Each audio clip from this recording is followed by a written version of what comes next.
नमस्कार। आप सभी शिक्षा मित्र साथियों का स्वागत है हमारे चैनल पर। आप सभी शिक्षा मित्र साथियों को लेकर एक बहुत बड़ी खबर सामने आ रही है। ये खबर आप सभी के लिए बहुत ही महत्वपूर्ण है, इसलिए वीडियो में अंत तक बने रहें और अगर वीडियो अच्छी लगे तो वीडियो को लाइक कर चैनल को सब्सक्राइब कर लें। आज हर एक शिक्षा मित्र इस उम्मीद में बैठा है कि कब सरकार उनका या तो मानदेय में वृद्धि करेगी या फिर उनका समायोजन करेगी, लेकिन अभी तक सरकार की तरफ से ऐसा कोई फैसला नहीं आया है। सरकार की तरफ से कुछ दिनों पहले ये कहा जा रहा था कि 2500 रुपये की मानदेय वृद्धि की जाएगी, लेकिन इसके बाद भी अब उस योजना को भी बंद कर दिया गया है।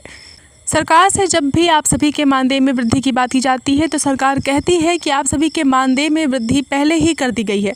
3500 से 10,000 रुपये बढ़ा दिए गए हैं, जबकि सभी जानते हैं कि शिक्षा मित्र, हर एक शिक्षा मित्र सहायक अध्यापक और प्रधानाध्यापक से ज़्यादा काम करता है।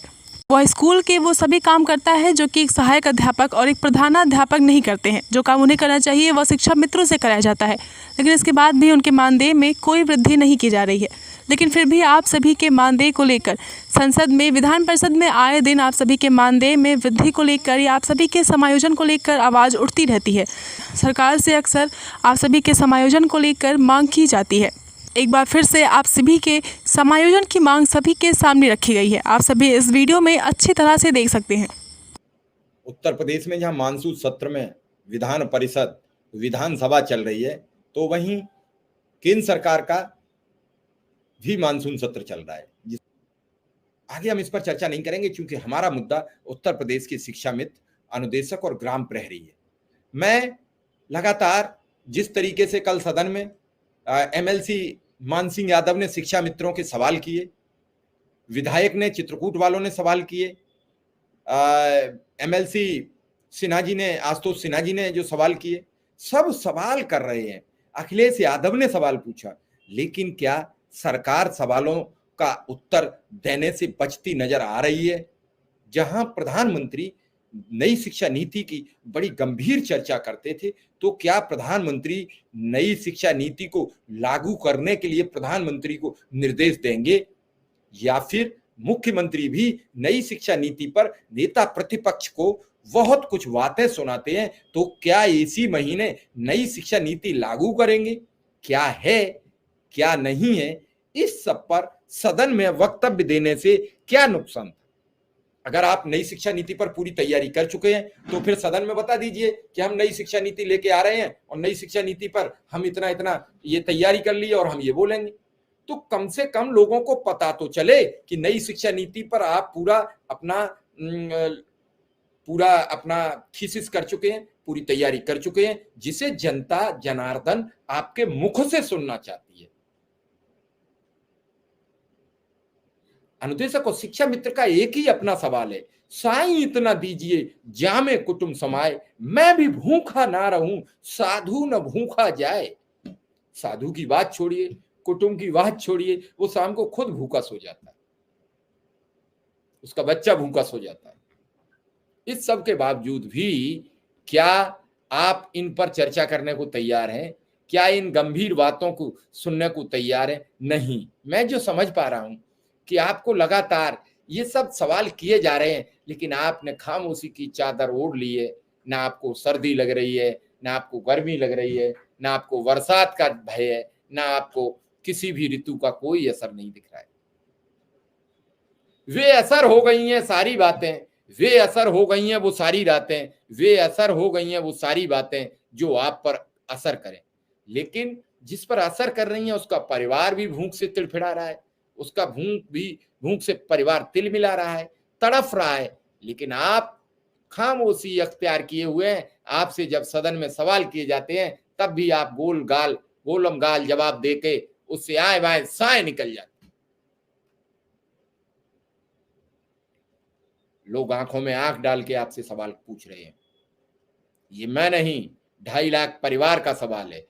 75,000 चौकीदार, 27,500 ग्राम अनुदेशक, जिन्हें आप बता रहे हैं, मेरे हिसाब से तो कागज में 25,500 बच्चे हैं। वहीं 2.25 लाख के समथिंग जो शिक्षा मित्र थे, जिनमें 1,48,000 बच्चे हैं। 8,000 शिक्षकों की मौत का सवाल किया गया, 8,000 शिक्षा मित्रों की मौत का सवाल किया गया। आपने उस पर भी 2 बूंद आंसू नहीं बहाए। आप यही कहते सदन में कि मैं उन सभी शिक्षकों को जो शिक्षा मित्र थे, सहायक अध्यापक रहे, उनकी मौत पर मैं अपनी सच्ची श्रद्धांजलि प्रस्तुत करता हूं। उसके बाद मैं सोचता हूं कि मैं एक सभी जिलाधिकारियों से कहूंगा कि इन मृतक शिक्षा मित्रों की एक सूची तैयार की जाए और मुख्यमंत्री राहत कोष से सबको 2-2, 5-5 लाख रुपया का चेक प्रदान किया जाए। इन शब्दों को भी सदन में नहीं बोला गया। जब ये शब्द सुने होंगे उन मृतकों के परिवार वालों ने, तो उन पर क्या बीती होगी। उन्हें लगा होगा कि मेरे मुख्यमंत्री ने, मेरे राज्य के चीफ मिनिस्टर ने एक शब्द भी शिक्षा मित्र, अनुदेशक, ग्राम प्रहरी को लेके नहीं बोला। वो तड़फ। लालचंद जी बिल्कुल सहमत हूं कि 9,000 10,000 में सब्जी नहीं आएगी। 250 रुपया किलो टमाटर, 200 रुपया किलो हरी मिर्ची, धनिया अभी सस्ता हो गया जब दोबारा उठाए, तब दोबारा मार्केट थोड़ा खुला है। आज फिर बारिश शुरू हो गई है और ये बारिश अब कब तक होगी अभी नहीं कहा जा सकता है, क्योंकि अभी तो सावन का महीना चल रहा है। ये सारी बातें जो मैं आपसे सवाल करता हूं किससे पूछी जाएं। आप इस राज्य के मुख्यमंत्री हो, आपके नाम के आगे यशस्वी कहा जाता है। किसी भी स्पीच शुरू होने से पहले भारतीय जनता पार्टी के नेता कहते हैं यशस्वी मुख्यमंत्री, यशस्वी प्रधानमंत्री। किस बात के यशस्वी और किस बात के यश? यश तो तब मिलता है जब राज्य में कोई भी राज्य का नागरिक भूखा ना सोता हो, किसी भी देश का नागरिक शाम को अपने आप को सुरक्षित महसूस करता हो। ये मैं नहीं कहता हूं, ये हमारे प्रधानमंत्री जी और मुख्यमंत्री जी कहते थे। योगी आदित्यनाथ जी ने कई बार कहा, जिस राज्य में घुसने से पहले सड़कों पर अंधकार हो, समझ लीजिए उत्तर प्रदेश की सीमा आ गई। जिस राज्य में घुसने से पहले गाड़ियों में धक्के लगने लगे, वो समझ लीजिए उत्तर प्रदेश है। जहां बिजली न हो, अंधकार हो, वहां उत्तर प्रदेश है। लेकिन इस वर्ष आपने बिजली की व्यवस्था पर चर्चा नहीं की। इस बार की जो व्यवस्था बिजली की रही, उस पर लगातार विपक्ष ने आपसे सवाल किया, आपने एक बार भी उत्तर नहीं दिया। आपने ग्राम प्रहरी, शिक्षा मित्रों पर जो मान सिंह ने बात कही, उसका आपके पास कोई जवाब नहीं है। निरुत्तर आप तब होते हैं जब उसका कोई उत्तर नहीं होता है। निरुत्तर आदमी तब होता है जब सवाल का जवाब दे नहीं सकता है। आप पर सवाल का जवाब देने के लिए कोई आंसर नहीं है। आंसर होता तो आप कहते। आपने वही एक सवाल का जवाब बना लिया है कि मेरे पास मार्च में भी उतने ही थे शिक्षा मित्र अनुदेशक, मेरे पास आज भी उतने ही शिक्षा मित्र अनुदेशक हैं, जबकि शिक्षा मित्रों की रोज मौत हो रही है। अनुदेशक 2 से 2,500 निकाले जा चुके हैं। आपकी रिन्यूअल की प्रक्रिया खा गई उन सबका जीवन। वो रिन्यूअल नहीं पा पाए, वो रिन्यू ही नहीं हुए। कहते हैं उसका नाम ही रिन्यू में नहीं आया। रिन्यू शब्द अनुदेशकों के जीवन के लिए जंजाल बन गया है।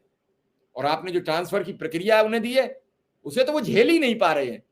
वो ट्रांसफर नहीं है, उनके जीवन का वो प्रसंग बन गया है।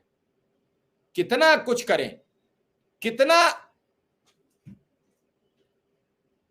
अंधकार में एक एक बाप बेटी कहीं जा रहे थे। विदेशों की ये घटना है, उसका उदाहरण आपको देता हूं। वो लोग चले जा रहे थे, एकाएक उन्हें महसूस हुआ कि आंधी, तूफान, सुनामी जैसा आने वाला है। बेटी छोटी थी, बेटी डर गई। बाप ने बेटी से कहा, बेटी रुकना खतरे से खाली नहीं है, तूफान की शुरुआत है, हम इससे जल्द जीत जाएंगे, जल्द आगे निकल जाएंगे। लेकिन अगर रुके तो पता नहीं ये तूफान कब थमेगा और हम यहां कब तक फंसे रहेंगे और इससे हमारा कितना नुकसान हो जाएगा। बेटी डरती रही। बाप लगातार अपनी गाड़ी की ड्राइविंग की सीट पर बैठ के ड्राइविंग करता रहा। गाड़ी धीरे धीरे आगे निकलती गई और एकाएक बेटी को ये लगा कि गाड़ी उजाले में आ चुकी थी। अंधकार, घोर अंधकार, साएं बीत रही थी। भयंकर दिन में रात नजर आ रही थी। लेकिन गाड़ी की ड्राइविंग सीट पर बैठा उसका बाप लगातार अपनी हिम्मत से गाड़ी को आगे ले जाता रहा। देखा तो बाप ने बेटी से कहा कि बेटी